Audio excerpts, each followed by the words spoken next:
a todos. Soy el Santo de Confía de Mallorca. Esta tarde tenemos el placer de contar entre nosotros con Miriam González Durantez. Miriam es abogada especializada en comercio internacional, fundadora y presidenta de España Mejor, una sociedad civil creada en el año 2003 que por tanto tiene 2 años de recorrido hasta el día de hoy. Una organización sin ánimo de lucro cuyo objetivo es dinamizar a la sociedad civil para que participe en la elaboración de propuestas de políticas públicas de una manera abierta, inclusiva, aperturista y transversal ideológicamente. Miriam es asimismo miembro del Consejo de Diversidad de Toyota Europa y consejera independiente de Atlas Health y miembro de los consejos editoriales de La Vanguardia y El Confidencial. Además, forma parte del Consejo Asesor Internacional del Círculo de Empresarios en España, del Consejo Europeo de Relaciones Exteriores y de varias instituciones educativas, y ha sido profesora de Política Comercial Internacional en la Universidad de Stanford, en California, Estados Unidos. Miriam es autora también de un libro, Devuélveme el poder, un libro centrado en la necesidad de una reforma política en España. Libro del 2019, pero que sigue siendo de rabiosa actualidad en el día de hoy. En el 2015 fundó Inspiring Girls International, una organización benéfica mundial presente en más de 40 países, dedicada a elevar las aspiraciones de las jóvenes, poniéndolas en contacto con referentes femeninos de todos los sectores. Está casada con Nick Clegg, es viceprimer ministro británico y tiene con él 3 hijos. Está haciendo planes, precisamente ayer salió un artículo en La Expansión, no estaba preparado, pero fue ayer, un artículo donde decía pues, que hacía planes para crear un nuevo partido político que desafíe, y leo textualmente, que desafíe a los políticos tradicionales corruptos, cuyos fracasos alimentan el descontento, la desafección y las posturas extremistas. Los últimos 18 meses ha recorrido España hablando con sus ciudadanos y lo que ha visto, lo que ha oído, lo que ha sentido y lo que piensa es lo que nos va a contar hoy a continuación. Con todos ustedes, Miriam González.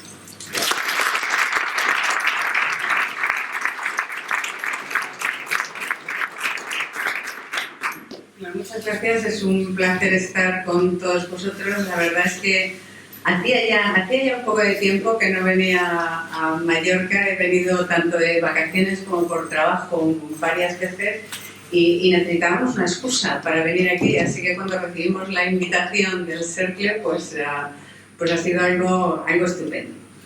El tema que me habíais propuesto para debatir es si es posible una política con ética. Y lo que yo defiendo es que no solo es posible, sino que realmente es fácil y sobre todo que es algo necesario. Que es algo necesario no solo para poder hacer que fluya todo el talento y el potencial del país, sino además para navegar los grandes retos que tenemos ya sobre la mesa y que muchas veces no queremos ni ver. Efectivamente, yo he estado durante los últimos 2 años y medio, ya más de 2 años y medio, trabajando en una organización que creamos de la sociedad civil, en España Mejor, y por daros un poquito de contexto, lo que hemos intentado hacer ahí es articular que en España siempre hemos tenido organizaciones muy buenas de la sociedad civil, pero realmente está muy fragmentada la sociedad civil. Esto me da corte decirlo en un sitio en el que sois uno de los ejemplos de fuerza de la sociedad civil, pero si lo miras así en transversal, pues hay muchas organizaciones fragmentadas, pequeñas, de nivel muy intelectual, que es difícil aterrizar en la calle. Y lo que hemos estado intentando hacer durante estos años de trabajo es precisamente darle una fuerza para que se acostumbre la clase política a tener que interactuar con naturalidad con la sociedad civil. Que idealmente no tendríamos solamente una España mejor, sino que yo creo que en toda España debería de haber 3, 4, 5 organizaciones parecidas, de un saborcito ideológico un poquito diferente que hiciese que esa interactuación pues fuese una cosa prácticamente rutinaria. Nosotros lo que hacemos es, en grupos de trabajo, vamos sacando propuestas donde gente de todo tipo de ideologías, la mayoría de la gente que se acerca no tiene una etiqueta política, pero tenemos gente de etiquetas políticas, pues miembros incluso, no solamente simpatizantes del PP, de Más Madrid, del Partido Socialista, e incluso algún independentista, a pesar de que se llama esto España Mejor, y se unen en los grupos de trabajo, entran en esa dinámica tan sana, de entender que cuando vas trabajando propuestas, pues siempre te pones de acuerdo máximo en un 80 y poco %, y siempre hay una parte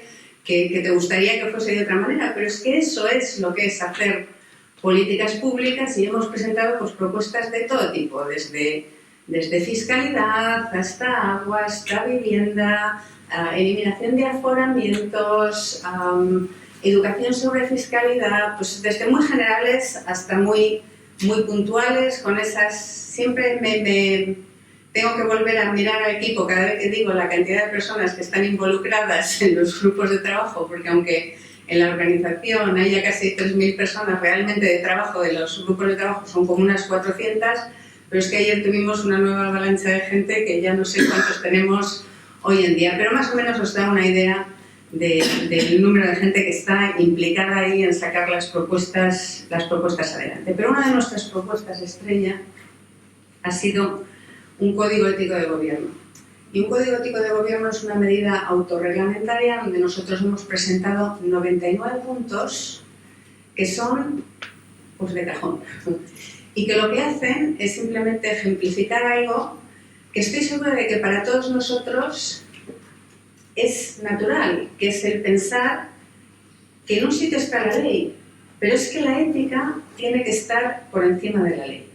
Y si cuando muchos de nosotros llegamos a nuestros trabajos y nos dicen, oye, firma aquí un código ético, que esto es el código ético de la empresa y esto es a lo que tú te comprometes personalmente, pues es incomprensible que la clase política no tenga ese tipo de baremos. Las cosas que hemos puesto sobre la mesa son tan sencillas como: no puede ser que no tenga consecuencias el que tú vayas al Parlamento y mientas deliberadamente. Y si mientes deliberadamente, pues te tienes que ir de tu puesto político. Porque si cualquiera de nosotros en nuestros trabajos nos pillan mintiendo deliberadamente, pues nos tendríamos que ir de nuestros puestos profesionales.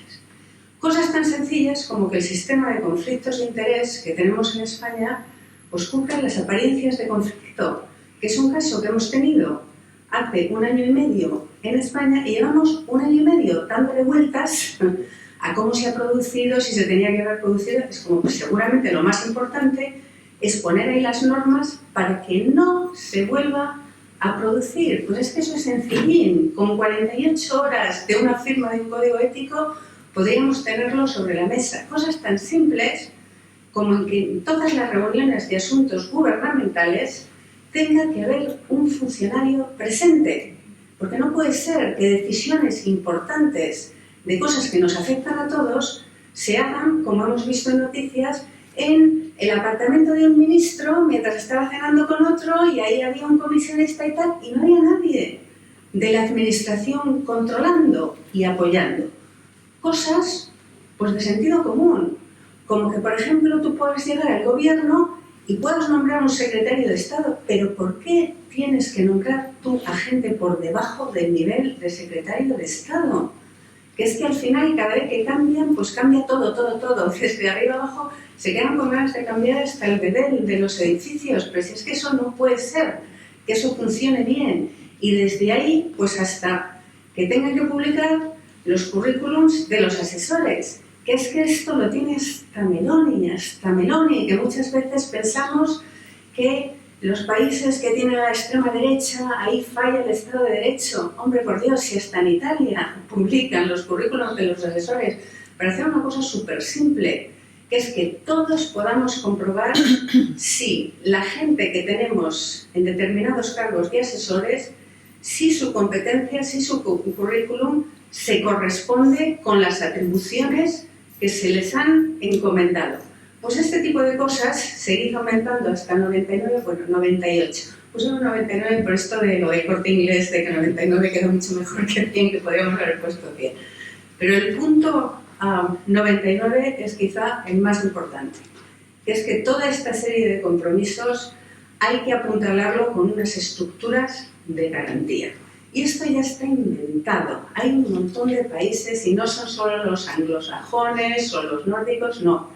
Es que es Bélgica, es que es Portugal, es que es hasta Chile, que tienen todas estas cosas llamadas de manera diferente, y no puede ser que en España no tengamos esto apuntalado por una comisión de ética y unos expertos independientes de ética que puedan ir dando juego a la sociedad civil si se pasan de la línea roja.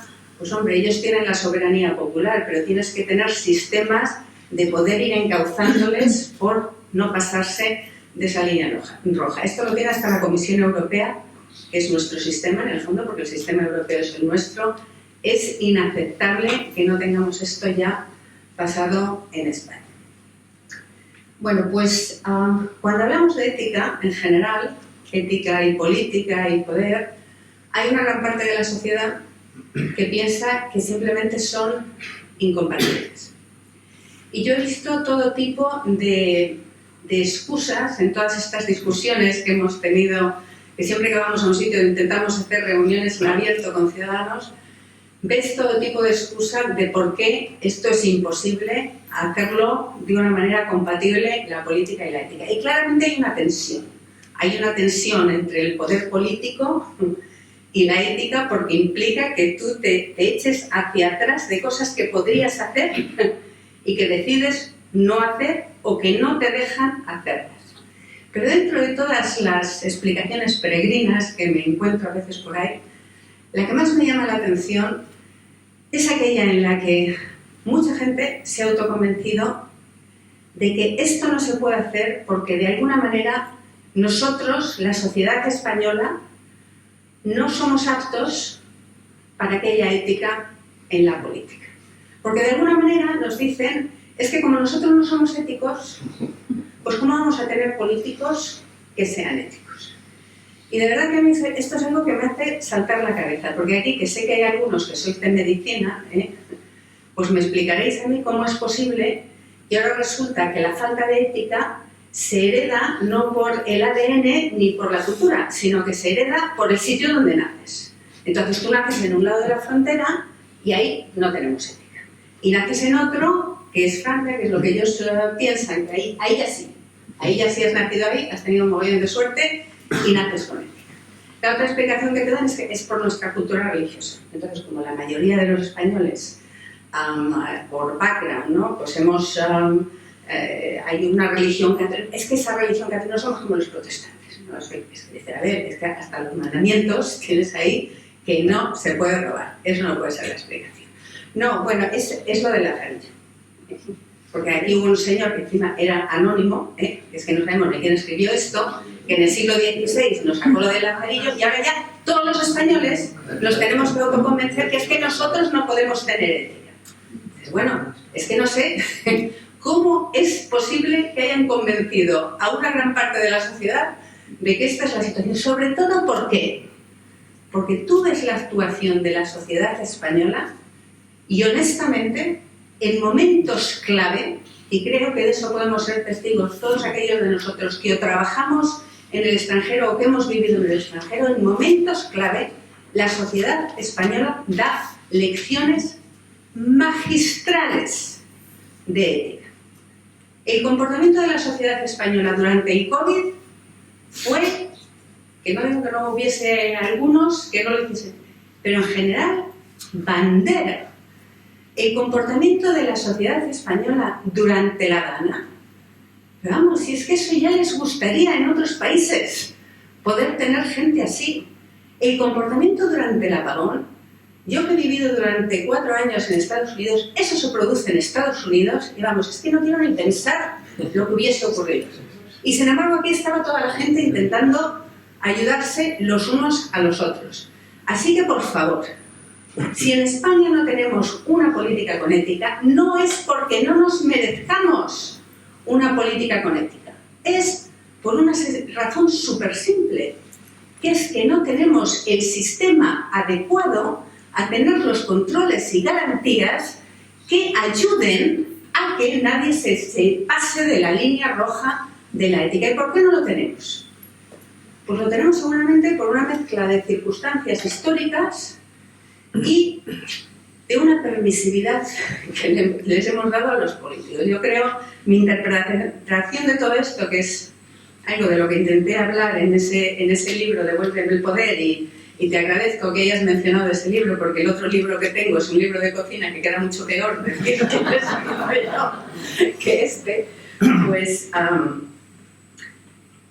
mi manera de verlo es que durante la transición se tomó una decisión que seguramente era la decisión adecuada, que fue decir: vamos a intentar poner mucho poder, concentrarlo en pocas manos para que esto no se descarrile y llegue a buen puerto.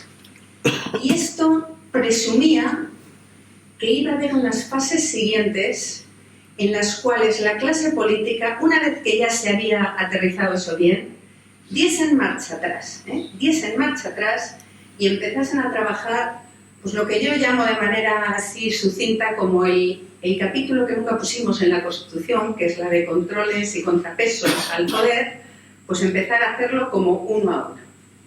¿Qué ocurrió? Que hicieron justo lo contrario.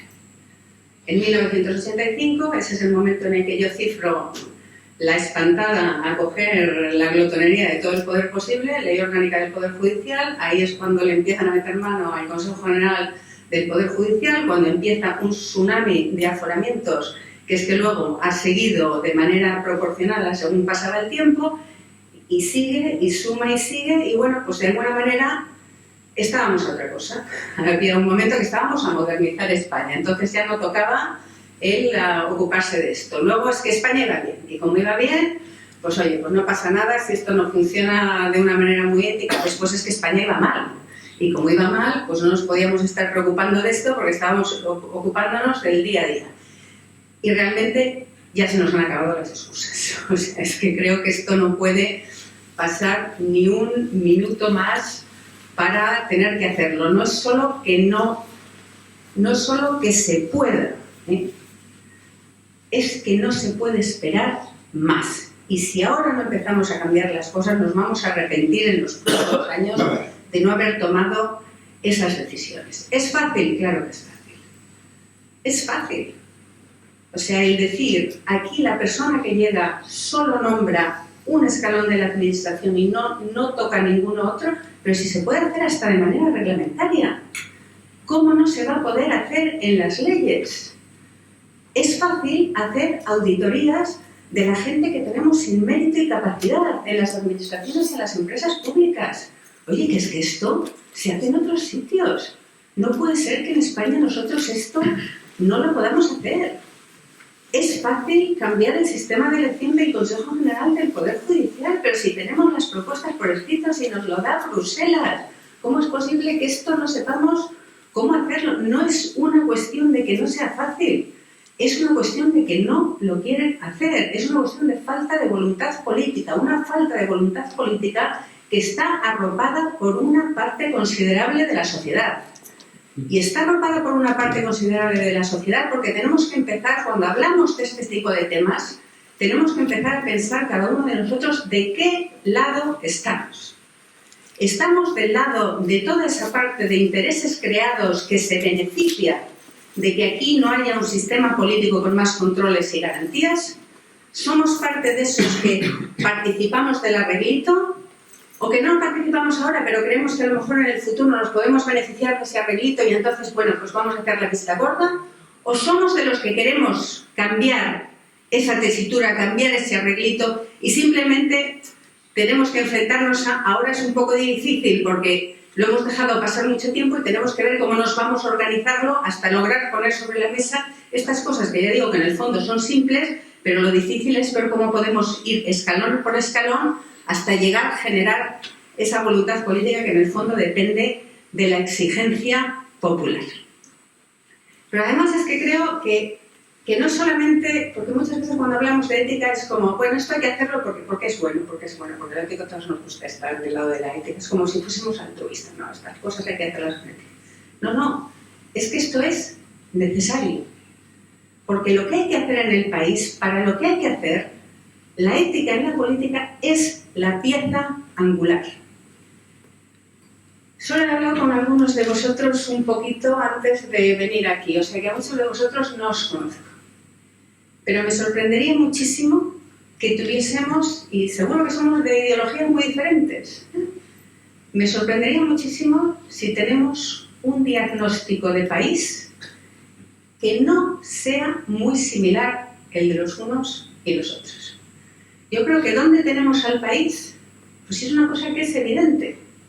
Tenemos un país que lleva 3 décadas y media, casi 4, viviendo de un sistema económico de rentas bajas, donde la productividad no está puesta en el centro del tablero, donde cuando las cosas van bien, nuestro país va bien, va incluso mejor que otros países similares al nuestro, pero cuando las cosas van mal, nuestro país va peor que otros países similares al nuestro. Y por eso hemos necesitado ya recurrentemente, porque ya van más de 2 veces, ya van al menos 3, ayudas de transferencias de otros países para nosotros poder sacar el país adelante.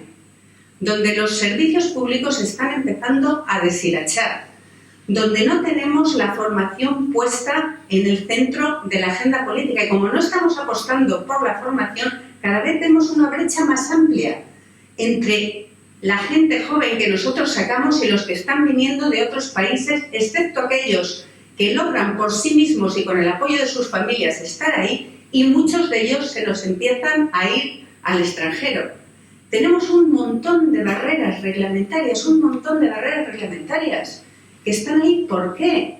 Pues para que haya un montón de capas políticas que pueden todas ir aprovechándose de que van colocando los suyos en gestionar todas esas capas. Tenemos un sistema territorial que permite la diversidad, que es una cosa buenísima en nuestro país. Y ahora mismo, en un momento en el que la diversidad es un valor en alza en todo el mundo, nos tiene que permitir competir mucho mejor, y sin embargo lo hemos complicado. ¿Por qué? Porque son incapaces de cooperar los unos con los otros. Pero de verdad es que el diagnóstico es una cosa como hiperfácil. ¿Y por qué no estamos solucionando estas cosas? Pues bueno, cuando nosotros estamos en España mejor, hay veces que ves a gente que se te acerca y piensa que es que las soluciones a todos estos problemas son como de premio Nobel, ¿no? Entonces necesitamos al hiperexperto que nos viene a decir cómo podemos gestionar estas cosas, cómo podemos gestionar el que problemas como la vivienda, que debería de ser un problema coyuntural, se nos esté convirtiendo en todo el país, especialmente en algunas zonas, en problemas endémicos. Pero de verdad que esto no es de premio Nobel, no es de que uno coja la chistera y saque aquí, ¡hey! Aquí está la solución mágica. Es un problema de poner la energía política en ello. Y la energía política no se ha puesto en ello, ¿por qué? Porque la clase política no está a esto, está a otras cosas. ¿A qué otras cosas está específicamente? A mantener unas redes clientelares, que es que da lo mismo el gobierno que te llega de un color y otro, y estoy segura de que todos apoyamos a distinta gente en los distintos gobiernos, pero la tónica general, 3 primeros años colocando los suyos en todos los sitios, después empiezan a salir los casos y venga, los años siguientes que les quedan defendiéndose de todas las acusaciones, y bueno, el siguiente, y es que cuántas veces los que ya tenemos una edad hemos visto exactamente la misma película. Pero es que no creo que sea solamente necesario para poder desatascar esa situación que tenemos, ese diagnóstico que tenemos como país. Es necesario porque ahora se nos vienen unos retos de particular gravedad. Y una de las cosas que más me preocupa de lo que he estado viendo durante todo este tiempo que hemos estado a pie de calle ha sido el comprobar cómo hay un montón de gente que se nos está moviendo contra el sistema y que empiezan a pensar que si este sistema, si no tenemos la política orientada a dar soluciones, qué es lo que implica dejar de tener la energía política en a ver qué es lo que puedo sacar yo de esto, yo y los míos, sino voy a ver cómo puedo gestionar la cosa pública y poner las soluciones, ir testando y viendo lo que están haciendo otros y poder ir avanzando. Si no me das soluciones, pues realmente tenemos un montón de jóvenes que en números asustantes, se habla de 20 y pico %, no es 25%, si miráis el análisis cualitativo, están en números cuantitativos, hay franjas que se nos están moviendo al 40-45% en contra del sistema democrático, y que cuando tú les preguntas por qué se están yendo a los extremos, lo que te dan no es una respuesta de porque estoy harta de los políticos que no puedo soportar. Ahí está media España, ahí no es 45%, si la mayoría de la gente está ahí, todo igual no sé qué hacer. Seguramente es muy injusto, pero ahí es donde está la mayoría de la sociedad. Estoy contra este sistema, estoy contra el sistema democrático. Si eso cristaliza, hemos perdido una generación. Y no puede ser, mira, esto es como la situación del COVID. Cuando tú lo ves en Italia, es que te va a venir aquí. Cuando nosotros ya lo estamos viendo en las estadísticas, no puede ser que nos sentemos aquí a esperar a ver si el problema desaparece. Los problemas no desaparecen solamente porque les miras con cara de horror. A los problemas hay que ir solucionando.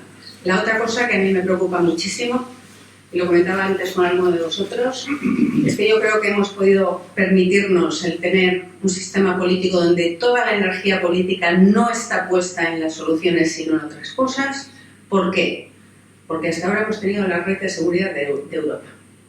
Que mal que bien, pues siempre hemos sabido que, oye, pues estábamos a la sombra de otros, que esos otros iban a seguir avanzando, que si nosotros caíamos en dificultades, pues podíamos recurrir a eso, y que además nos ponen una serie de estándares que a mí a veces me ha frustrado un poco, que me parece que hemos defendido incluso intelectualmente a veces, ¿no?, de lo que se decía en Bruselas, y que nosotros somos un país que nos tenemos que convencer que tenemos que ser de los que deciden y marcan la pauta también en Bruselas, pero bueno, siempre han estado ahí.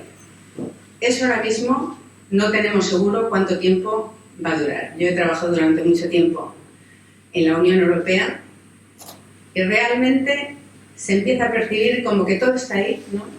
El Berlemont, los edificios, las reuniones de comités, todas esas cosas, eso está todo ahí, pero es que no nos ponemos de acuerdo en nada.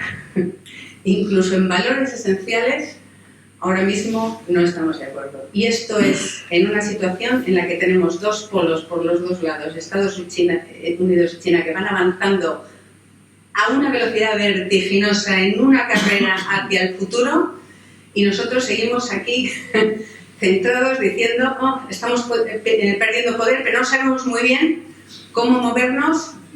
A lo mejor no cómo se están moviendo ellos, porque puede que parte de esto, yo personalmente, si queréis luego hablamos esto, creo que hay una parte que hemos perdido, pero hay otras partes que se pueden hacer y ni siquiera estamos empezando a movernos en esa dirección. Yo no creo que estemos en un futuro en una situación en la que nadie decrete la muerte de la Unión Europea. Es como esto ya no puede funcionar. Yo espero, voy a tocar madera por algún sitio que eso no se reproduzca, pero sí que me puedo imaginar, y de verdad que es que hay poca gente que sea más pro-europea que yo, es que yo durante el debate del Brexit, tanto mi marido como yo echamos el resto, nos llamaban ultraeuropeos y todas esas cosas que te dicen los británicos cuando te quieren tachar como que no eres de los de ellos. Pero sí que me imagino una situación pues parecida a la de Naciones Unidas, que está ahí, pero que realmente no decide nada. Y no puede ser que nosotros no reaccionemos, que ojalá eso no ocurra, pero si ocurre, nosotros tenemos que estar preparados para poder capear todo eso, y es imprescindible que empujemos al país. O sea, no nos puede pillar todo esto sin haber realizado todo el potencial del país, el actual y el de las generaciones futuras. Nosotros tenemos que empezar a quitar los gravámenes que tenemos en el trabajo. Tenemos que mirar de frente al sistema fiscal y ver cómo podemos incentivar la productividad y el crecimiento de las empresas. Tenemos que ver cómo podemos quitar todas esas barreras absurdas con auditorías de barreras, pero sector por sector. Y haciendo en la implementación, o sea, no solamente hablando de reglamentar. Es que yo cuando veo a algunos políticos que me dicen que el de reglamentar es que cada vez que van a poner una ley quitan otra, oye, es que te quedas con ganas de echarte a llorar. Es como, mire usted, esto es que me dé la lista de todo y vamos a intentar quitar el 30, el 40% de cosas absurdas que tenemos aquí. Tenemos que poner el plan de formación en el centro de la agenda. Nuestros jóvenes tienen que salir con una experiencia mucho más amplia. Hay que flexibilizar grados y hay que lograr que esa educación sea mucho más tangible, mucho más experiencial. Es que el poder estar trabajando en empresas durante todos los años de tu educación, durante una semana, un mes, como se hace en muchos otros países, es que eso ya no podemos permitirnos el no hacerlo. Y tenemos que atajar cosas como lo de la vivienda, si no es tan difícil ponerse de acuerdo, si tú te quitas la parte ideológica. Claramente hay que empezar por la vivienda de alquiler asequible, porque no puede ser que tengamos un montón de jóvenes que no pueden tener acceso a la vivienda y luego encima les intentemos decir que es que lo que tienen que hacer es reproducirse para eliminar la crisis democrática. Es como, pero no hemos visto los pájaros que solamente empiezan a poner huevos cuando tienen el nido. Pues no es tan diferente de cómo lo hacemos los humanos. Toda esa serie de cosas tenemos que empezar a ponerlas con todas las diferencias ideológicas que tengamos todos, número 1, 2, 3, 4 de la agenda política. Y todas esas cosas, en mi opinión, dependen de que primero logremos poner la ética en el centro de cómo se hace política en este país, para poder poner la energía política justo en esos temas que son las soluciones que tenemos que ir dando al país. Yo no sé si lo tenemos que hacer por altruismo y benevolencia o si lo tenemos que hacer por egoísmo, porque cada uno de nosotros estaríamos mucho mejor si logramos hacer todas estas cosas. Pero desde luego tengo claro que por los que los tenemos que hacer es por los de la generación siguiente. Y muchísimas gracias y espero que podamos tener un debate ahora más abierto.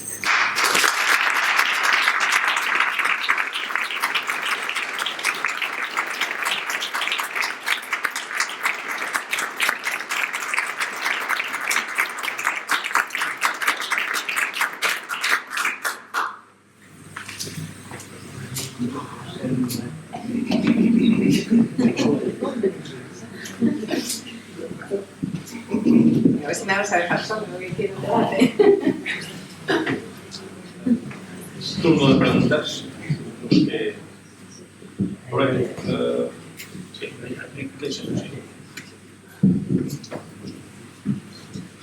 Muchas gracias. Primero de todo, lo he disfrutado mucho. Estoy opositando al cuerpo diplomático y tenía curiosidad por lo que comentó, pero no amplió, sobre la Unión Europea, que dijo que se había perdido una parte, pero no especificó mucho. Me gustaría saber más sobre lo que opinaba sobre la situación actual de la Unión Europea, hacia dónde vamos. Sí. Pues me preocupa muchísimo la situación de la Unión Europea ahora mismo. Como he dicho antes, me parece que el problema de fondo es que no tenemos acuerdos. O sea, quizás se puede cifrar en la ampliación. Yo creo que no solamente la ampliación. Ahora mismo tenemos una caída de país tras país, casi como fichas de dominó, con la excepción de Holanda, hace una nada, cayendo en manos de la extrema derecha que casi por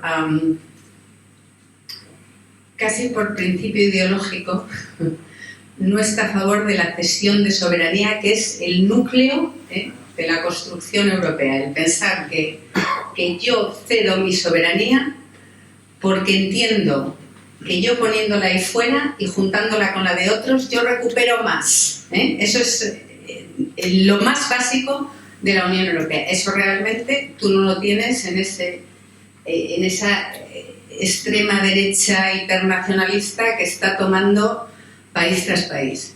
Ahora mismo tenemos pues la extrema derecha de los mayores países de la Unión Europea: Polonia, Italia, una cuestión de nada que entren en Francia, en Alemania subiendo, y a mí que conste que me da exactamente lo mismo que estén dentro del gobierno o que estén desde fuera, controlando. De hecho, creo que lo tienen mucho más fácil cuando están desde fuera, porque donde están intentando ir no es entrar en los gobiernos, es una estrategia de más largo plazo de reemplazar a los partidos conservadores. Aquí no os voy a contar a nadie la situación que tenemos en España. Dices, bueno, es que llegas a una situación que ¿cómo se va a mantener todo esto? Yo creo que Europa ha perdido comba claramente en los últimos 10 años en toda la parte tecnológica. Es que hemos estado haciendo otras cosas y que bueno, que uno puede pensar, pues es que hemos hecho demasiado en la agenda verde o no hemos hecho demasiado, porque ahí sí que puedes tener un debate, ¿no? De decir, si han pasado de reglamentación. A mí lo que más me molesta de esa agenda son las cosas absurdas, las que se han hecho casi por la declaración de ahí vamos a demostrar aquí que somos los mejores. No que de verdad cambiaba la sustancia, pero sí que hay otra manera diferente de verlo, que es como si logras apostar realmente por las energías verdes, puedes lograr bajar el coste de las energías en Europa, que es uno de los grandes lastres que tenemos a nuestra competitividad. Es que tú puedes llevar una empresa a un sitio que pagas 5 veces el precio por la energía que pagas en otras partes del mundo, pues está claro que a medio y largo plazo ahí vamos a tener un problema, ¿no?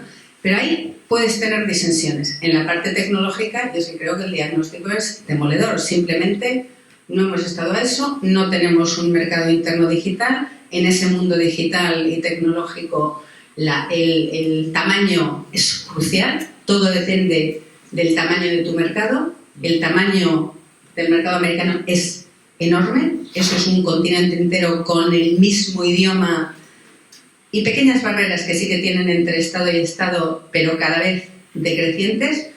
El mercado chino es que es no solamente enorme, que se entienden todos en el mismo idioma, sino que es que encima no tiene estos problemas que tenemos nosotros reglamentarios, de privacidad y tal. Pues es que tenemos que competir con todo eso. Y eso tenemos 10 años. Tenemos 10 años. Yo creo que la infraestructura de inteligencia artificial, a mí me parece que ahí ya no podemos competir, que tenemos que aceptar que ahí no vamos a estar. Pero hombre, en las aplicaciones de la inteligencia artificial, eso tenemos que participar. Y no puede ser que esto se aplique directamente a España.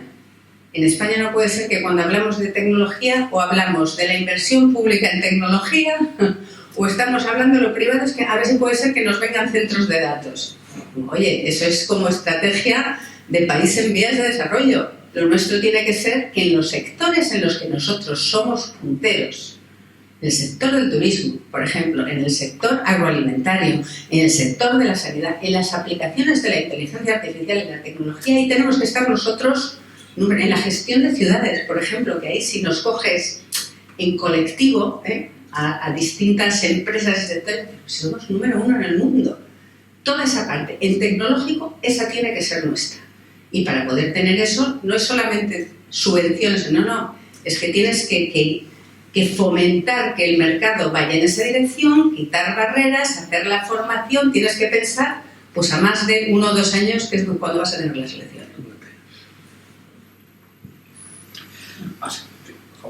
Muy buenas tardes, Miriam. Muchas gracias por toda la ponencia.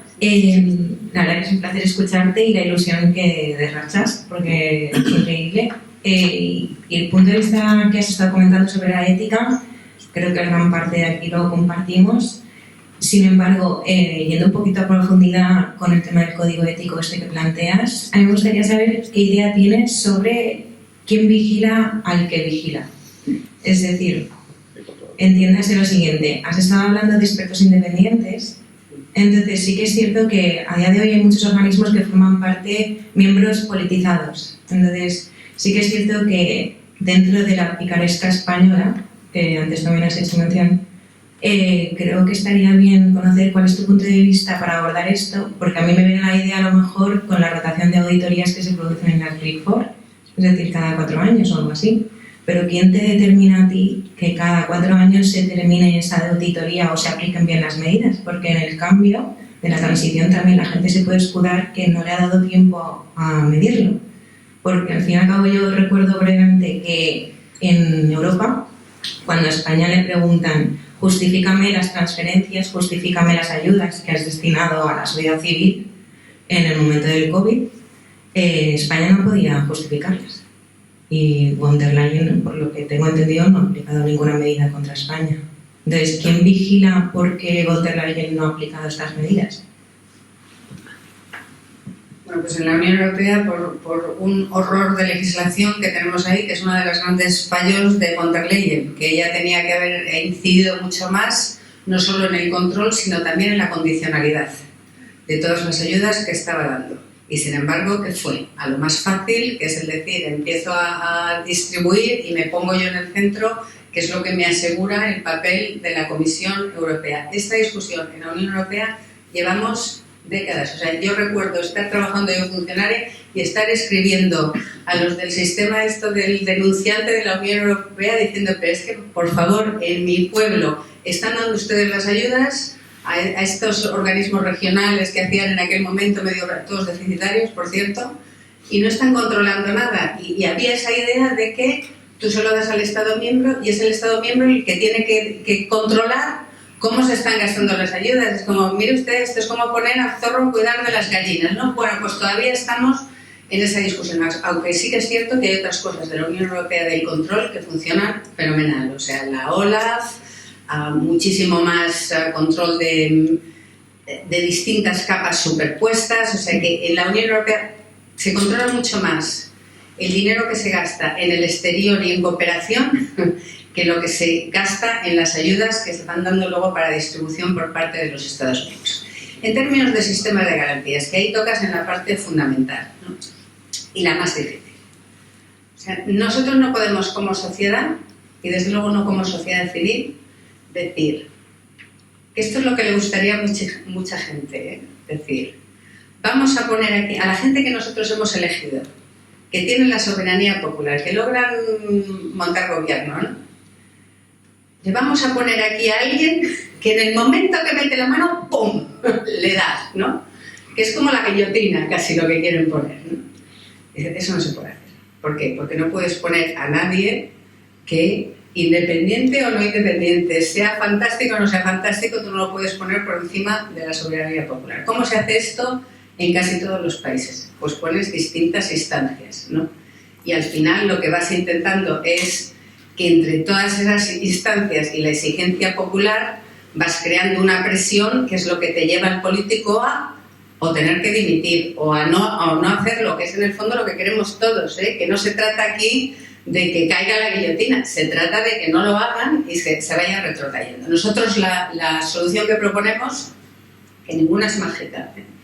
Pero la que proponemos es que haya distintas instancias en paralelo. Algunos países tienen una comisión de ética, yo esa es la que más conozco, por ejemplo, con el sistema británico, que a mí esa se me aplicó directamente como mujer casada con un político en conflictos de interés cuando mi marido estaba en el gobierno. Y de verdad que es que funciona francamente bien. Y yo lo que he intentado explicar siempre que he hablado en televisión y todo esto es si esto es bueno para la sociedad, pero es que es bueno para los políticos y para sus familias, porque como tienes un sistema que funciona, pues ya te desentiendes, ¿no?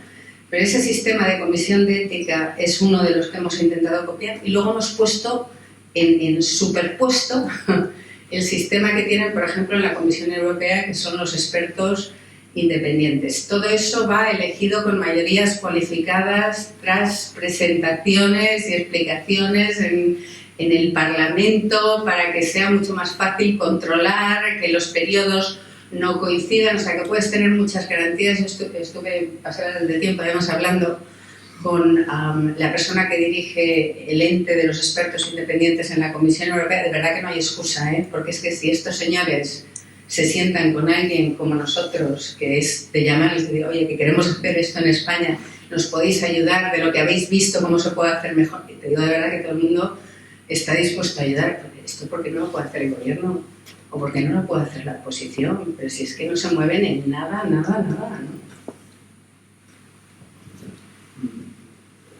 Sí. Enhorabuena por la conferencia, gracias. Y el problema que le veo es que si nos fijamos en China y en Estados Unidos, es muy claro la diferencia. Solo tienen un gobernante. Las instituciones son más simples. Aquí tenemos una burocracia espectacular. Si quieres montar una empresa, tendría que haber las mismas normas en toda Europa, hasta la última coma. que yo si quiero ir a Francia a montar una empresa, sea igual que montarla aquí en Sóller. Ese es el problema más gordo que yo le veo. No hay una diligencia. Y, por ejemplo, un caso súper escandaloso. Alemania dependía de Rusia con el gas. Se voló el Nord Stream 2. No quiero decir que no ha sido por X. En Europa nadie ha dicho nada. Eso es la potencia económica del país, de toda Europa. Nadie dice nada. Viene el señor Trump y dice, os voy a meter unos aranceles. ¿A quién de qué? ¿Se ha tenido que negociar los aranceles? ¿Para qué? ¿Era el momento de negociarlos? No. Nadie ha dicho nada. La von der Leyen se va a un club de campo de golf del señor y parece una vasalla. A mí, como europeo, me da vergüenza. Y otra cosa importante, no se enseña de pequeño el objetivo de montar una empresa. Aquí nadie piensa en eso. Se nos van talentos por todos los lados. Nadie hace nada en Europa. Somos demasiados y el idioma es muy complicado ponerse de acuerdo 27 países con 27 normas diferentes, con 27, digamos, bueno, eso es prácticamente imposible. Para empezar, habría que cambiar eso. Eso simplemente. Gracias. Yo la verdad es que estoy en un sitio un poco diferente, porque yo vengo siempre de... Esto es lo que hay, ¿no? Tenemos idiomas distintos, tenemos países distintos, en Europa tenemos un peso de la historia distintos y vivimos muchos en un espacio mucho más reducido, estamos mucho más cerca los unos de los otros. Esto viene con pros y con contras, pero es lo que hay. El pensar... Sería ideal si la sociedad, no, es que la sociedad no nos ponemos aquí con un papel en blanco y vamos definiendo la sociedad. Esto es lo que tenemos. Y es con esto cómo vamos a lograr competir al máximo de nuestras capacidades. O sea, claramente, en términos de dónde vas, de montar una empresa y del régimen que se le aplica a la empresa, porque es que no solamente la formación, es que después esto tiene que seguir actuando y, por cierto, necesitas tener acceso a crédito de una manera fácil. Y si tú piensas que eso es lo que nos pasa ahora mismo en tecnología ha sido estupendo cómo hemos empujado las startups. Tenemos muchas más startups en términos proporcionales que lo que se crea en Estados Unidos. Tú empiezas a tirar y en cuanto empieza a tirar, te las quitan con la financiación de Estados Unidos. Con lo cual, estamos todos utilizando su tecnología. El talento que se nos va es espectacular. Yo cuando estuve viviendo ahí en Palo Alto, oye, te podía pasar por empresas español, francés, alemán, todos los franceses. Lo que han hecho los franceses en esa fase inicial de inteligencia artificial, en OpenAI, en Meta y tal, pero sirven casi todos equipos de académicos franceses. Les exportamos nuestro talento y además ahora se lo damos ya trabajadito, la startup con las subvenciones europeas tal, y se las pasamos y siguen ellos tirando ahí para que todo su crecimiento y toda la imposición sea desde ahí. Pues ese tipo de cosas es donde tenemos que empezar a actuar. Hay ideas buenas, ¿eh? La idea que creo que Leta estuvo aquí hablando hace poco, ¿no? La idea que tienen, que es muy pragmática, de decir, en vez de quitar los 27 regímenes distintos que tenemos, vamos a poner el 28 nacional. Y el 28 nacional es como transversal, digamos. Pues bueno, eso es una buena cosa. Ahí sí que parece que puede que haya un poquito de avance, pero es que además tienes que empezar a quitar todas las barreras. Eso se está haciendo, ¿eh? O sea, yo te digo, con nombres y apellidos, gente, mira, Cass Sosten, que está ayudándonos a uno de los proyectos que tenemos nosotros sobre jóvenes, que por cierto estamos en el Congreso otra vez el día 14 presentando lo que han estado haciendo los jóvenes de cómo quitar barreras al emprendimiento y poder tener más experiencia práctica. Pues es que ahí está un profesor de Harvard que ha estado haciendo esto para Obama y para Biden, trabajando con nuestros jóvenes, y es lo que han logrado. Este señor trabajó, por ejemplo, muchísimo no solo con emprendimiento, sino ayudas de emergencia. Es que cortaron 200 millones, en un año cortaron 200 millones de horas de lo que se tarda en tener acceso a las ayudas de emergencia. Es que claro, se puede hacer, pues si lo haríais vosotros, o sea, casi todos sois del sector privado, me imagino, ¿no? Pues ¿cómo haríais esto si os lo traen a una empresa? ¿Cómo agilizamos esto? Pues haríamos un proyecto y luego haríamos project management, y aunque fuese muy complejo, lo atajaríamos desde distintos ángulos y mediríamos los resultados. Pues si lo mismo se puede hacer en el sector público. Lo que pasa es que no tenemos eso puesto en la agenda y a mí esa me parece la dificultad fundamental y creo que se pueden cambiar muchas cosas y yo también estoy de acuerdo con lo de la educación, pero creo que muchas veces se utiliza la educación como pues la excusa para que las cosas solo funcionen dentro de 20 años cuando ya tengas el impacto educativo. Vamos a hacer la educación, pero vamos a hacer las cosas tangibles que podemos hacer ahora, ¿no? Que hay muchas cosas que no estamos haciendo y se pueden hacer.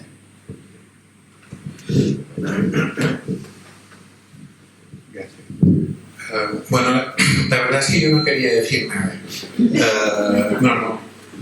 Planeaba no decir nada. Pero claro, escuchándolo hablar y conociendo lo que conozco, lo que yo trabajo, yo estoy en la Cámara de Cuentas de aquí y hace 30 años que doy clases de economía pública. Y entonces, claro, escuchándola, me ha llevado la sensación de que aquí estoy yo 50% de acuerdo con usted, ¿no? ¿Por qué? Porque sí, es como si mirásemos ahora una fotografía de estas que están compuestas por otras fotografías, ¿no?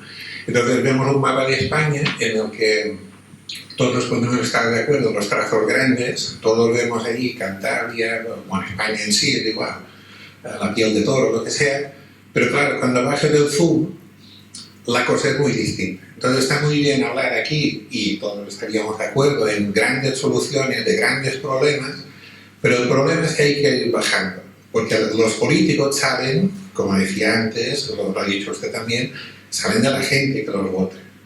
No son un ente etéreo que pulula por allí, de repente lo ponen y dices que son muy malos y tal. No, estos saben de la gente. Entonces, cuando tú estás en la administración y uno habla, por ejemplo, de lo mal que funciona la administración y tal, pues todos sabemos que la administración sale precisamente, entre otras cosas, para corregir fallos de mercado.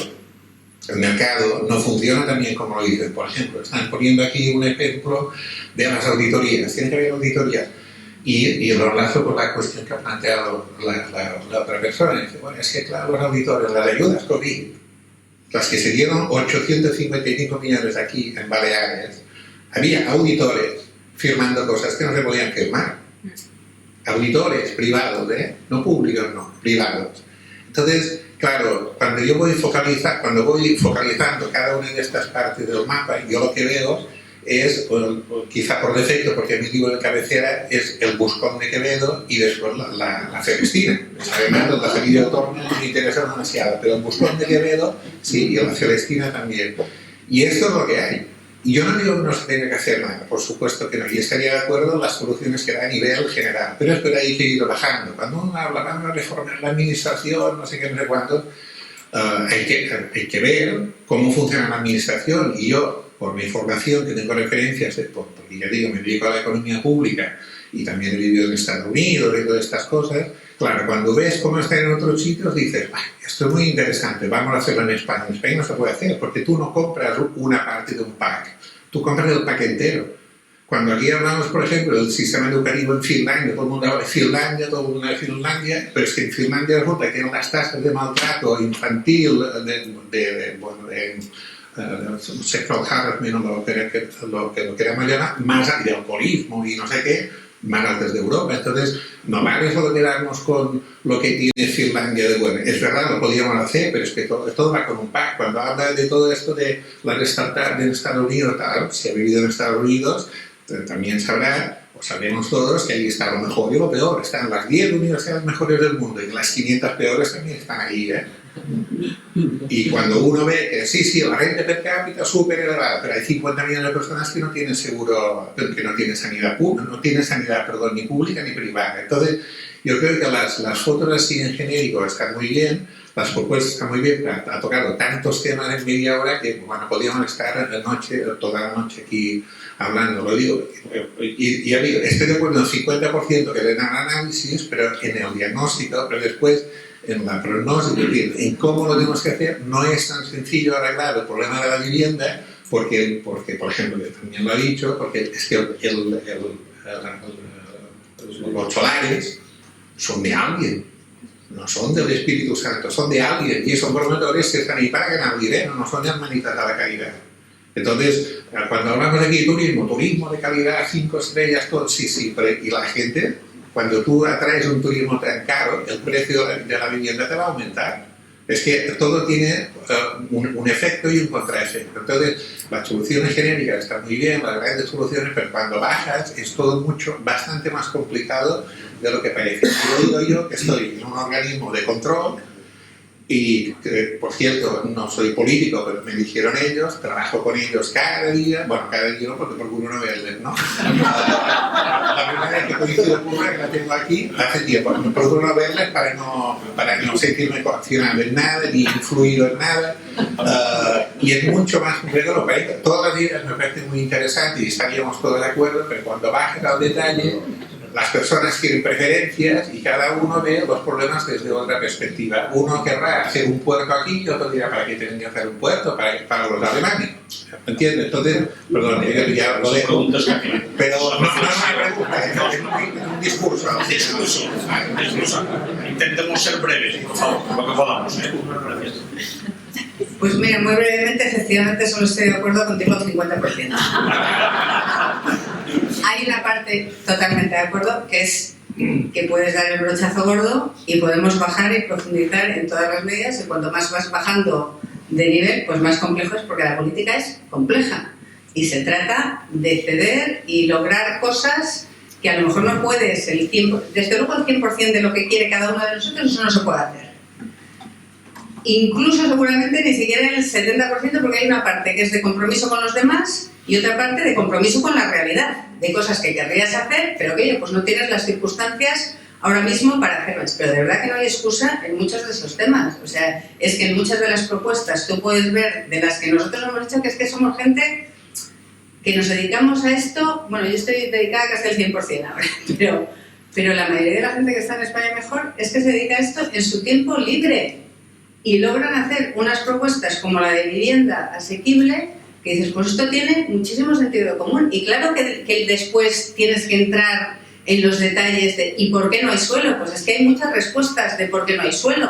No hay suelo sobre todo por una serie de decisiones equivocadas que se han tomado durante los últimos años. No hay suelo porque hay muchas administraciones locales que viven de retener ese suelo y luego sacarlo a un cierto precio. No hay suelo pues porque tienes una serie de legislaciones que no te permiten, pues tienes que ir tocando todas ellas. Y claro que es una cosa compleja, pues la política es compleja, pero es que esto se gestiona en muchos otros sitios. Lo tenemos que poder gestionar nosotros y desde luego no hay ninguna excusa al inmovilismo. Esta situación en la que estamos cayendo ahora de esto no se puede tocar. No se puede tocar porque no se ponen de acuerdo. Entonces vamos a pasar otros 5 años que todos vemos el problema. Como, pues oye, con todas las dificultades, empieza a proponer lo que tú pensarías que es la solución y baja a todo el nivel de detalle, punto por punto. En lo que no estoy de acuerdo es en esto de que es todo un pack. O sea, eso no tiene nada que ver con la filosofía en la que yo veo estas cosas. Todos los países tienen problemas. Hay combinaciones distintas de problemas, pero yo me niego a aceptar esto de que si tú coges la manera, por ejemplo, en la que Estados Unidos favorece la creación de empresas, que yo he creado empresas en Estados Unidos en 10 horas, pues es que te va a venir todo el problema de Estados Unidos de la falta de estado de bienestar y las desigualdades. Pues está claro que eso no es así. Si tú coges parte del sistema educativo, lo que sea, pues eso, mira, la experiencia práctica, el foco en la experiencia práctica que tienes en países nórdicos y anglosajones que ahora mismo están planteando universidades casi como la formación profesional dual, ¿no? Si tú coges eso, pues es que luego vas a tener esas diferencias enormes de acceso a la universidad que te viene con... Que no, pues es que podemos coger unas cosas, pues si esto es de sentido común, que es cómo funcionamos en la sociedad. Tú ves que el vecino hace una cosa positiva y copias esa cosa positiva. Y si ves la negativa, pues intentas no copiar la negativa. Y así es como vamos avanzando entre todos nosotros. O sea que en lo fundamental creo que estamos de acuerdo. Yo estoy de acuerdo contigo, no voy a decir que estoy muy de acuerdo. Pero hay otra parte que creo que de verdad nos tenemos que quitar esa parte de es que esto no está bien, pero en otros sitios también tienen problemas y si hacemos esto nos va a venir todo. Que no. Que este es un momento de muchísimo movimiento económico. Hay cosas que vamos sin saber muy bien dónde vamos y que hay que ir con ojo esta vez mirando quién hace cosas inteligentes y positivas intentar irlas copiando, sobre todo en los países más cercanos que tenemos a nosotros, que son los más similares, y entonces podemos anticipar más los problemas que vienen con toda solución. Ahí tienes totalmente la razón. Siempre mueves otras cosas y vas creando otros problemas que luego tienes que solucionar. Sí. De fondo. Humberto. Gracias. Yo expresaré lo que quizás solo es una percepción, ¿no? ¿Por qué no somos capaces de afrontar conjuntamente los temas trascendentales y que hay que resolverlos a medio y largo plazo? Porque si no lo hacemos así, lo que resulta es que cuando hay una nueva legislatura tiene que empezar de cero. Parece que nos tenemos que quedar en lo que llamamos la concepción de oposición, y es estudiar los defectos del que gobierna y no decide para darle hostias, no, para criticarle. Y esto es más importante que no el pensar qué alternativas tendríamos para negociarlas conjuntamente. Y no tener la habilidad, si uno cree que la primera negociación en público no iría bien, porque hay que hacerla en público. Tú reúnete con alguien de aquel partido que tú conoces y que sabes que es persona digna, que te escuche para que te indique cuál es el camino por el cual podéis llegar al final. Tan difícil es esto. Esto es aquella frase que decía: la política es el arte de hacer posible lo necesario. Dejémonos ya de una puñetera vez de estar estudiando al contrario para poder sacar en prensa sus dificultades y sus defectos, en lugar de sabernos reunir con él discretamente para estudiar conjuntamente cuáles son aquellas necesidades perentorias para nuestra sociedad y poderlas empezar, porque si tú a lo mejor el día de mañana llegas al gobierno, necesitarás que esta iniciativa ya se haya iniciado para poderla continuar. Pero esto es ser inocente. Gracias. Bueno, en realidad sí que parte de esto se ha hecho en el pasado algunas veces, ¿eh? O sea, había no en todos los temas, pero sí que en algunos temas hemos visto ejemplos de políticos de ideologías diferentes que se han dado cuenta que había cosas que trascendían el periodo de una legislatura y que se han sentado. Y yo estoy muy de acuerdo con esas técnicas de que no todo lo tienes que hacer en abierto. Cuando van al Parlamento es que es un show. Ahora mismo nosotros, mira, una de las cosas que vamos a sacar dentro de nada es el faltómetro, ¿no? Cómo se faltan los unos a los otros. Pues es que como hay esa conjunción de hacerlo en público y tener los vídeos cortos a los que se han movido las redes sociales, pues hace que vayan, si da lo mismo que estén ahí o no, lo podrían hacer en su casa y como que no se reúnen. La sociedad avanzaría lo mismo, mucho mejor hacerlo en privado. Yo creo que eso es muy difícil ahora mismo en España. ¿Por qué? Pues porque lo que parecía una fragmentación, que realmente no es una fragmentación, sino que ha dado lugar a un biploquismo, está llevado por los extremos. Y a mí una de las cosas que más me preocupa es que el centro gravitacional de la política española ahora mismo está en los extremos y no está en el centro. Si estuviese en el centro sería mucho más fácil, no en todos los temas, porque siempre va a haber, y que tú estás compitiendo por el poder, eso es una cosa muy gorda, competir por el poder, ¿eh? O sea, que habría siempre unos temas en los que hay disensiones, seguramente la sociedad querría que te pusieses más de acuerdo, ¿no? Pero al menos en algunos temas trascendentales poder ponerse de acuerdo. Y yo lo hablaba con algunos de vosotros antes, es que ahora ni cuando se acusan de copiarse logran ponerse de acuerdo. Es que en el sistema, en el problema de la vivienda, volviendo a la vivienda, en vivienda asequible, que es ese tipo de problema. Yo en el pasado me he dedicado a negociaciones comerciales en la OMC, ¿eh? Y cuando intentas negociar, una de las cosas es en privado y otra de las cosas es, siempre es mucho más difícil una negociación en la que es un juego de suma cero, ¿eh? De si yo gano tú pierdes y al revés, que cuando se trata de acumular cosas, ¿eh?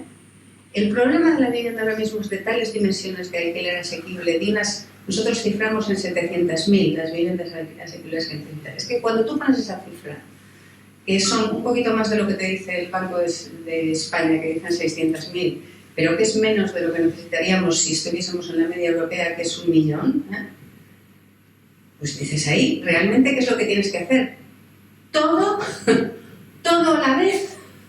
y en todos los sitios, ¿no? Es acumulación de todas las medidas que se te puedan ocurrir que son positivas y empujarlas todas a la vez. Eso debería de ser el tipo de asunto en el que tiene que ser fácil ponerse de acuerdo. Pues es que hemos visto los dos partidos mayoritarios tirarse los trastos a la cabeza de los del PSOE, es que me lo estáis copiando los del PP, me lo estáis copiando. Es como, oye, si te lo estás copiando, es que al menos tienes una base donde puedes empezar a construir el consenso. Y eso no es así, ¿por qué? Pues porque prefieren dejar al problema pudrirse ahí con las consecuencias que esto tiene para las siguientes generaciones. O sea, es que no os podéis ni imaginar, nosotros que hacemos un montón de cosas con jóvenes, las ocasiones que he tenido a gente medio llorando al explicarte, es que mira, me emociona que habléis de esto porque yo no tengo proyecto de vida. Es que eso es durísimo. Cuando estuvimos en el Congreso presentando el debate de la vivienda, había una chica estupenda, que siempre me equivoco del apellido, de verdad es María Martínez, no Fernández, que la llamo siempre, creo. Es que se te rompió el corazón. Yo no pude por menos que les eché una bronca a todos los que tenían de la política, que es que, ¿cómo puede ser que estéis escuchando aquí a una chica que os dice: yo soy hija de familia de clase obrera, yo he hecho una carrera con buenísimas notas, logré hacer 2, me puse a trabajar y no tengo suficiente con un empleo y estoy pluriempleada, estoy haciendo 2 trabajos y me voy a ir a vivir con mis padres porque como tengo que compartir piso, prefiero vivir con mis padres, que más o menos sé pues cómo viven, que tener que estar aquí con los extraños. ¿Es verdad? O sea, es que prefieres, antes que ponerte de acuerdo, prefieres que esta gente, que se te está cayendo el ascensor social. Y esto, si se cae el ascensor social, se cae el pacto social. Nosotros todos convivimos porque tenemos un pacto social. Oye, pues es que son capaces de dejarlo ahí.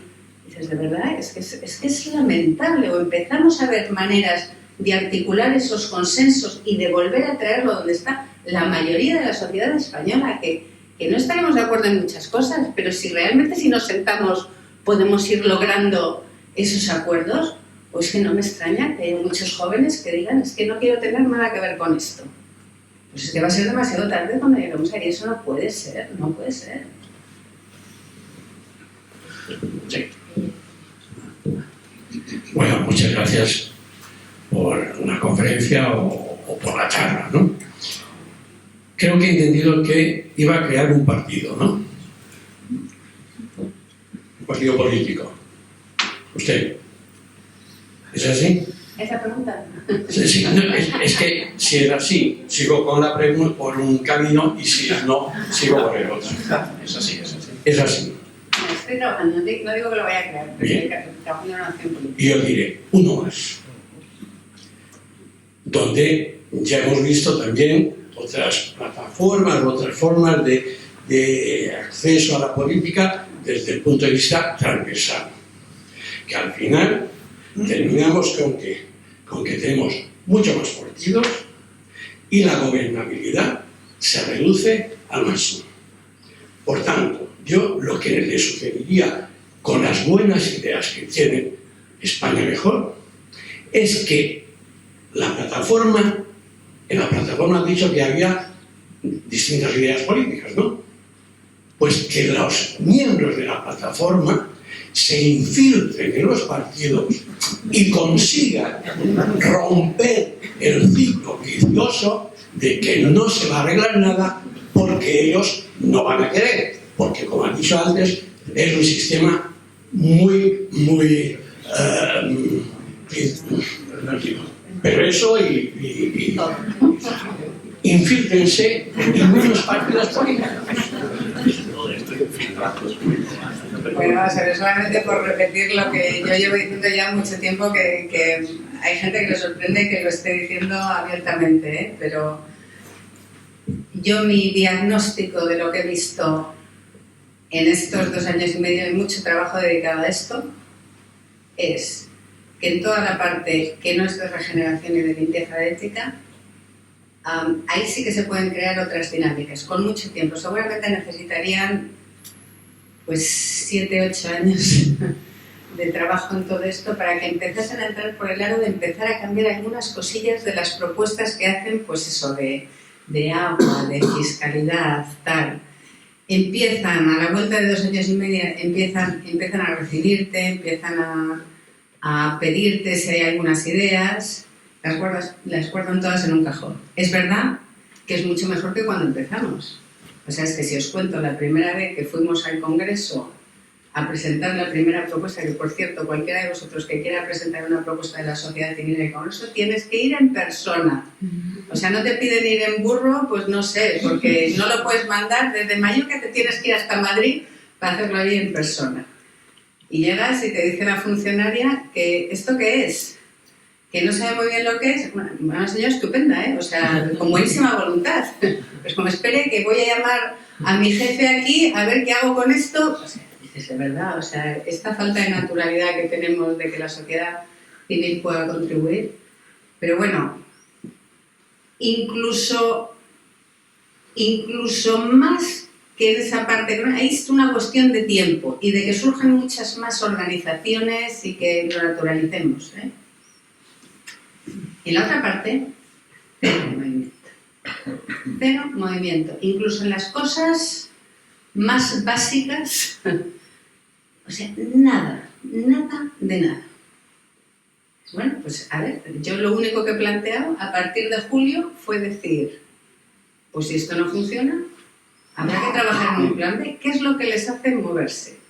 ¿La amenaza política? Pues vamos a intentar movernos a ver si con la amenaza política... Oye, realmente lo que hemos visto en esta legislatura es que con poco poder puedes tener una palanca enorme de poder condicionar. Bueno, pues a lo mejor eso es una de las fórmulas. Esa es una de las fórmulas en la que yo estoy trabajando. Y decidí, esto en España no lo hacemos así. Vamos a ser claros. Esto en España, la mayoría de las veces cuando se hace esto, ¿cómo se hace? A escondidas, negándolo, hasta que luego llega un día que lo anuncias y lo haces en un acto con mucha gente de 8 apellidos compuestos y al final de que lo has anunciado, hacemos un vino español.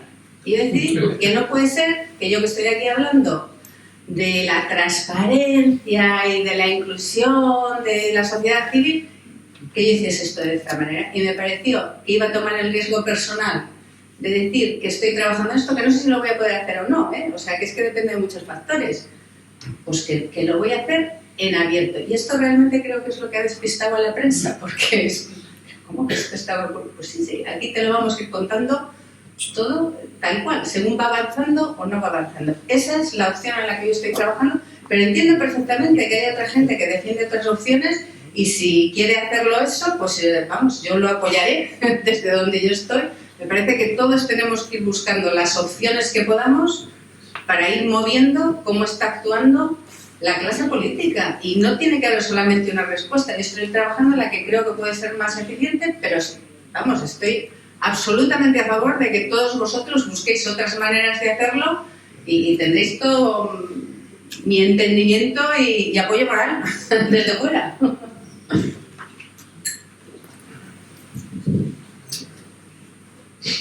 Miriam, un tema. Un gusto, la verdad, y has tocado muchísimos temas, seguro que los vamos a poder extender un poquito más tarde. Y como has tocado también la tecnología y la innovación, he visto muy puesta en estos temas. Pero está claro, y lo has dicho, no somos la Europa que inventó el Concorde, que desarrolló el Concorde, que inventó la telefonía móvil, que inventó los conceptos de cómo es una base de datos, o que inventó los ERPs. No lo somos. Quedan algunas cosas, después te comentaré un poquito más tarde el tema del muro, a ver si lo podemos. A mediados de septiembre, el 17 o el 18 tal, hubo un encontronazo público del propio Mario Draghi con la presidenta, con Ursula, lo conocerás, y lo que tenía que ser una puesta en común del famoso un plan extraordinario, seguro que 1000 veces mejorable, de desarrollo en esos 10 años con esos 800.000 millones de inversión, era una gran decepción porque después de 10 meses no se había hecho nada. Él ya calcula que ya no son 800.000, es 1 billón europeo, y que seguiremos añadiendo. Tenemos un plan tenemos un plan de innovación con esas 379 líneas, con muchas que además no cuestan dinero. ¿Por qué no lo podemos poner en marcha ya? ¿O hay que esperar a ese estado 28? Tampoco es necesario. Puede ser una de las líneas donde al menos podemos empezar a dejar de seguir perdiendo distancia con China y Estados Unidos. ¿Es viable? Después luego todavía puede ser más difícil. Gracias. Bueno, muchas gracias. A ver, el diagnóstico, ese ya está muy trabajado de lo que hay que hacer. Eso es una de las cosas buenas que tenemos ahora en Europa. Draghi y Letta, que son un poco complementarios. Yo personalmente estoy mucho más a favor de la línea de Draghi. O sea, me parece más... ¿Cómo voy a hacer esto de manera diplomática, puesto que habéis tenido a Letta ahí? Me parece que Letta pensó demasiado, muy técnica europea, pensó demasiado en lo que se le iba a achacar e intentó dar respuestas a todas las cosas que se le iba a achacar, y entonces se pasea un poco por los problemas antes de llegar a la solución. De hecho, lo que más me gusta de ese informe Letta es precisamente ese concepto del Estado 28, pero eso en sí mismo no es solamente la solución. O sea, tienes que hacer eso y tienes que hacer todo lo que dice Draghi. Creo que Draghi ha ido por la buena senda cuando ha subido el nivel del enfado. Comunica muy bien, es una pena que no esté más dedicado a esto, pues por razones obvias, vitales, ¿no? Y no lo ponemos en marcha porque hay una mezcla del equipo que tenemos ahora, que eso es más solucionable. Yo estaba muy en contra, lo he dicho antes, de la reelección de von der Leyen. Me parece que ella se ha salvado de su equipo y ella han tomado las decisiones equivocadas en la comisión anterior. O sea, no tenían ni siquiera las prioridades, ya no los detalles, las prioridades adecuadas. Claramente empezaron a ver si martillaban a las empresas americanas porque íbamos a demostrar que nuestra regulamentación era mejor. Es como, eso lo puedes hacer, pero a la vez tienes que lograr ganar competitividad en tecnología y todo esto, porque si no, no estamos a lo que tenemos que estar. Y sin embargo, ha quitado pues a los de su equipo y ella se ha quedado ahí. Eso ya me ha parecido un error, pero bueno, o sea, quizá metiéndola en un sándwich de otra manera podemos actuar con ella. Hay otro problema que es mucho más fundamental, que es que la Unión Europea realmente no se ha hecho para esto. La Unión Europea es un sistema en el que cogemos países muy distintos de su padre y de su madre, cada uno con distintos intereses, distintas maneras de hacer las cosas, y con un procedimiento lento y muy reglamentario les vamos llevando de un sitio a otro donde está ahí un interés común. Ahora mismo no tenemos tiempo de hacer todas esas cosas. Esto tiene que ser rápido. Tenemos 10 años para lograr recuperar un poco del camino que nosotros hemos perdido. Y si no, Europa va a estar en un sitio completamente distinto. O sea, va a ser abrupto en un determinado momento. Ya está empezando a notarse como abrupto, va a ser todavía mucho más abrupto.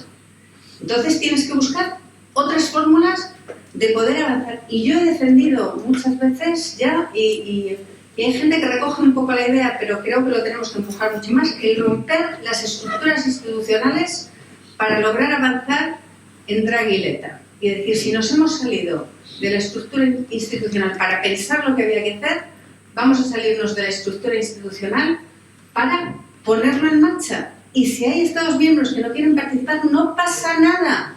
Y tenemos que poner aquí una estructura que a lo mejor no es la de la Comisión, porque la Comisión es lenta. Y esto hay que avanzarlo pues más directamente con el Consejo. Pero si no empezamos a ser disruptivos en la manera de actuar, va a ser muy difícil que no veamos esa caída. Bueno, que es que además se ve directamente de dónde está Alemania. Es que donde esté Alemania es donde va a estar la Unión Europea en general. ¿Dos preguntas más? ¿Si hay alguna más? Si no, ya los que se queden a cenar evidentemente podrán seguir preguntando. Sí, por favor. Bueno, yo quería hacer una pregunta, porque me parece que no hemos hablado durante toda la tarde del tema de las pensiones, que creo que es un problema bastante importante ahora mismo en España, y que creo que ningún político habla hoy en día, más que algún partido así de pasada, pero no se escucha mucho hablar del tema, y creo que también es algo que afecta al tema de la vivienda y todo, como que va un poco de la mano, ¿no? Es la pescadilla que se muerde la cola. Y quería preguntar a ver si tenía usted alguna solución o qué idea tiene, de qué manera se puede solucionar este tema. Hay ya gente que ha puesto ideas buenísimas sobre la mesa, ¿eh? O sea, Fedea, por ejemplo, pues tiene un entendimiento del problema y las posibles soluciones, que es complejo, eso sí que es complejo, pero que de no hacer nada a que es al grado de complejidad hay muchos matices en los que se puede empezar a hacer cosas. Nosotros no habíamos tocado ahí, como España Mejor, pero tenemos ahora mismo a un grupo trabajando sobre pensiones y en enero seguramente estaremos presentando una propuesta más detallada. Seguramente no con esto eso blanco-negro, sino con aquí hay unos rangos de opciones y por lo menos para poder empujar a tener todos esos debates más claros entre la sociedad civil y la clase política. Donde sí que hemos tocado es en bajada de cotizaciones de los jóvenes, porque sí que nos parece que con el nivel de rentas que tenemos en España y el hecho de que lo que se te va a computar en la pensión está basado en tus últimos 25 años de trabajo, no puede ser que no desatasquemos el quitar esa parte de cotizaciones que además lo combinamos con una especie de complemento salarial para intentar aumentar las rentas que tienen los jóvenes. O sea, que esa ganancia de las cotizaciones repercuta no solo en agilizar más el mercado para los jóvenes, sino que te repercuta a ti en tu nivel de renta. Y ahí tenemos una propuesta muy detallada que te puedo pasar luego, pero que seguramente no es la propuesta ideal, pero que empieza a poner cosas sobre la mesa para decir, venga, ¿quién más tiene ideas y cómo podemos empezar a mover todo esto? Vale, pues si les parece, ponemos fin a la charla. Damos las gracias a Miriam por su presencia aquí.